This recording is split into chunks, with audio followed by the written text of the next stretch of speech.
예수님을 통해서 전파되는 하나님의 나라는 유대인과 이방인 사이의 경계를 뛰어넘어서 땅끝을 향해 진군해 가야 합니다. 하지만 등잔 밑이 어둡다고 땅끝은 비단 바다 건너 아프리카, 저 유럽, 또 남미 이런 먼 땅만이 아닙니다. 바로 코 밑에 있는 내 마음이 바로 땅끝일 수도 있습니다. 내 마음에 하나님의 나라가 이루어지려면 종교적인 정결이 무엇인가에 대한 재정의가 필요합니다. 정결한 것과 부정한 것, 거룩한 것과 속된 것의 본질이 무엇인지 기존의 틀이 아닌 성경이 가르치는 마음의 전환이 요구되는 것이죠. 하지만 기존의 틀을 깨고 새로운 것을 받아들이는 게 여간 어려운 게 아닙니다. 바다 건너 아프리카를 변화시키는 것보다 한치 밑에 있는 사람 마음속을 변화시키기가 훨씬 어렵습니다. 얼마나 어려운가 하면 당시 예수님을 따르던 제자들도 코앞에서 예수님께서 친히 말씀하시는데도 전혀 이해를 못합니다. 14절에 예수님께서 다시 무리를 가까이 부르시고서 말씀하시죠. 너희는 모두 내 말을 듣고 깨달아라. 사람 안으로 들어가는 것이 사람을 더럽히는 것은 아무것도 없다. 사람에게서 나오는 것이 그 사람을 더럽힌다. 당시 제자들도 예수님이 직접 전하시는 말씀을 듣고서도 이해하지 못해서 다시 설명해 달라고 요청할 정도였습니다. 그만큼 자신들의 틀에 딱딱하게 굳어 있고 경화되어 있었던 것이죠. 우리 몸이 그렇죠. 혈관이 경화되고 몸이든 수도관이든 조직이든 생각이든 이게 경직되고 경화되면 치명적인 상태에 이르게 됩니다. 마음도 그렇습니다. 마음이 굳어져 있고 마음이 경화된 심경화 상태의 그런 증상들이 깊은 사람들은 바로 가장 영적이라고 자부했던 바리새파 사람들입니다. 이 바리새파 사람들은 장로들의 전통을 고수하고자 했죠. 바리새파 사람들이 고수한 기존의 전통, 자신들이 이제까지 해왔던 그 습성들을 버리지 못하는 겁니다. 그 전통에서 그들이 생각한 정결함은 무엇이었냐면은 외적인 행위로서 정결함입니다. 남에게 보이는 행위들을 신앙으로 여기는 것이죠. 2절에 보면은 가령 부정한 손, 곧 씻지 않은 손으로 음식을 먹는 것에 대해서 제자들을 비난했던 것도 그런 자신들의 기준 때문이었던 것이죠. 시장에서 돌아오면 물로 씻는 행위, 음식 담는 그릇을 씻는 행위, 겉으로 보이는 것, 외적인 행위들에서 정결함을 찾습니다. 반면에 예수님의 가르침에 따르면 외적인 행위의 문제 이전에 내적인 마음의 문제라는 것입니다. 보이는 행위만큼이나 보이지 않는 마음이 먼저 하나님의 뜻을 품어야 하는 것이죠. 그래서 6절에 예수님께서 책망하신 말이 그것이죠. 입술로는 나를 공경해도 마음은 내게서 멀리 떠나 있다라고 말씀하신 것입니다. 또한 바리새인들이 고수한 기존의 전통에서의 정결함은 사람들, 장로들의 유전, 곧 사람의 전통에서 비롯된 것입니다. 모세오경의 율법에서 기록된 말씀과 기록되지 않은 구전 전승이 있습니다. 구전 전승을 바리새인들이 해석해서 만든 전통이 장로들의 유전이라는 것입니다. 문제는 이들이 세운 전통이 하나님의 계명과 본래의 의도를 무너뜨린다는 점이죠. 겉으로는 종교적인 행위를 하는 것 같아요. 사람들이 볼 때 되게 경건한 게 보입니다. 그러나 그 속마음이 하나님에게 멀리 떠나 있는 겁니다. 예수님의 그들의 속마음이 어떤지를 3번씩이나 지적하면서 강조합니다. 8절이죠. 너희는 하나님의 계명을 버리고 사람의 전통을 지키고 있다. 9절도 그러셨어요. 너희는 너희의 전통을 지키려고 하나님의 계명을 잘도 저버린다. 13절도 말씀하죠.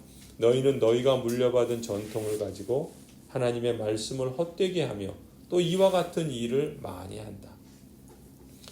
이렇게 보면 이 바리새파 사람들의 상태는 심경화 정도가 너무 심했던 겁니다.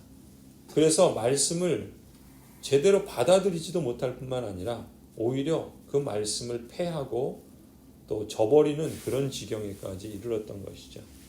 바리새파 사람들도 문제였지만 사실 예수님께서는 예수님을 믿고 따르는 제자들이 이 바리새파 사람들의 누룩에 날마다 영향을 받고 있다는 점이 또한 문제였던 것이죠. 그래서 예수님께서 제자들에게 따로 설명을 해주십니다. 18절부터 23절이죠.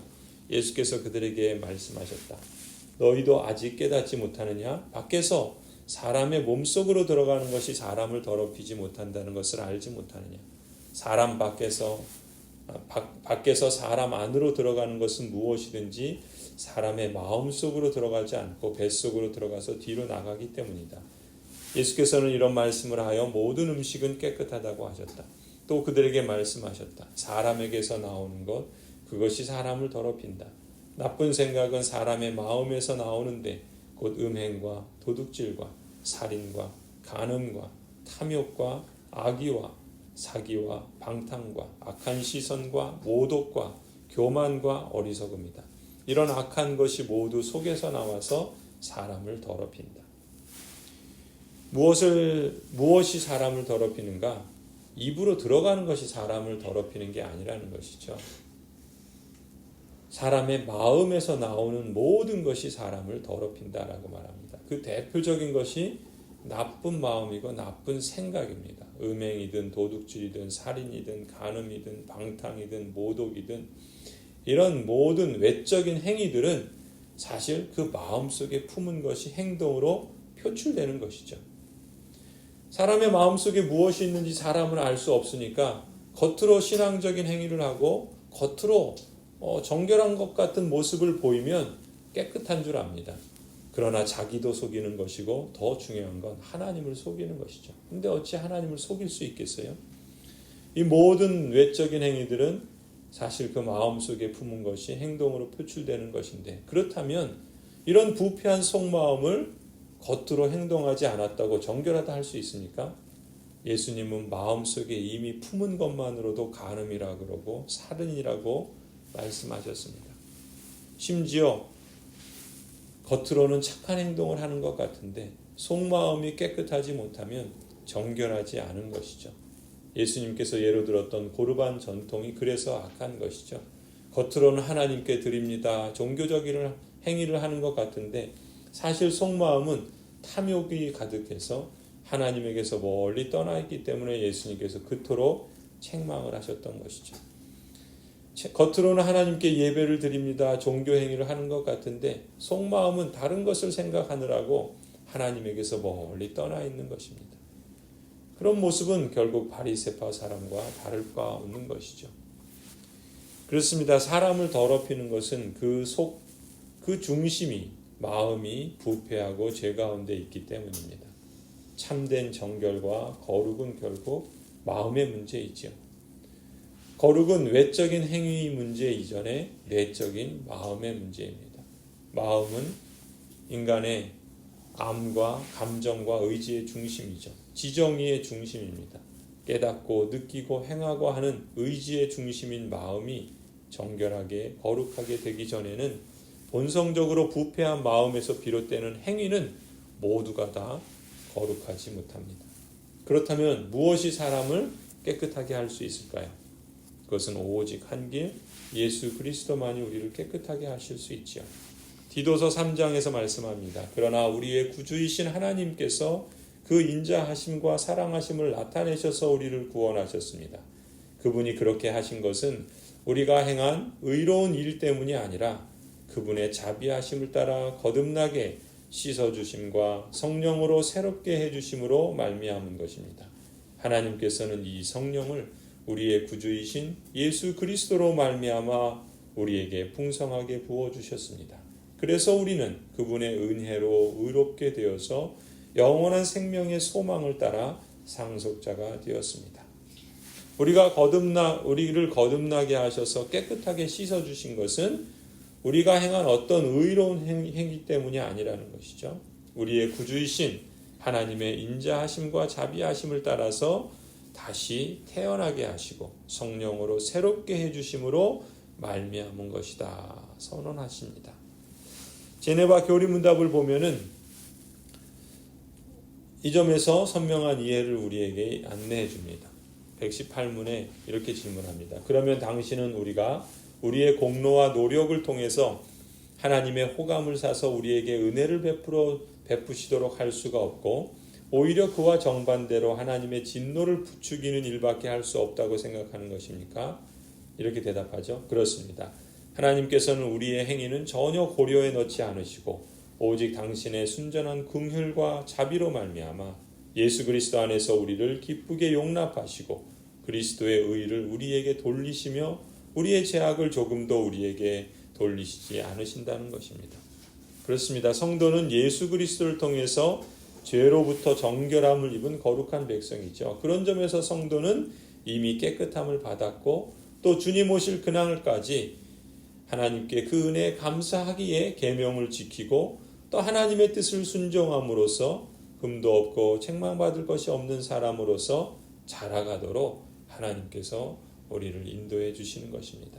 그 가운데 우리는 하나님의 복을 누리고 하나님의 주신 그 영광스러운 구원의 길들을 우리가 성령의 역사와 인도함으로 또한 이루어 가는 것이라 말할 수 있겠죠.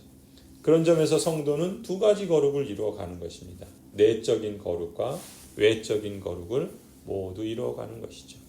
하나님께서 우리 안에 내적인 거룩을 그 생명의 씨앗과 중생의 씻음으로 또 새롭게 된 본성을 우리에게 입혀주심으로 거룩하게 하셨고 또 그 거룩한 마음을 우리가 지키며 성령 하나님을 의존하여 우리의 삶을 거룩하게 이루어 가는 것이 감사의 응답이고 하나님이 주신 참된 믿음을 소유한 증거라고 말할 수 있겠죠. 이런 맥락에서 하나님 아버지는 성도인 우리들에게 이렇게 명령하십니다. 잠언 4장이죠. 아이들아, 내가 하는 말을 잘 듣고 내가 이르는 말에 귀를 기울여라. 이 말에서 한시도 눈을 떼지 말고 너의 마음속 깊이 잘 간직하여라. 이 말은 그것을 얻는 사람에게 생명이 되며 그의 온 몸에 건강을 준다.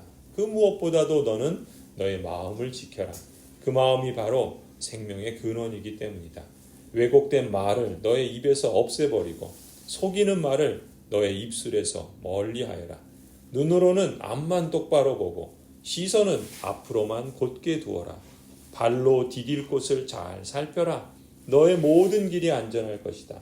좌로든 우로든 빗나가지 말고 악에서 너의 발길을 끊어버려라.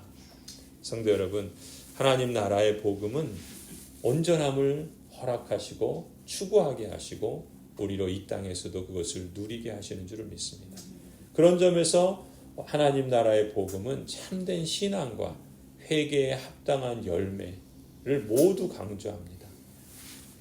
그런 맥락에서 내 안과 밖에서 혹 심경화에 걸리는 부분은 없는가?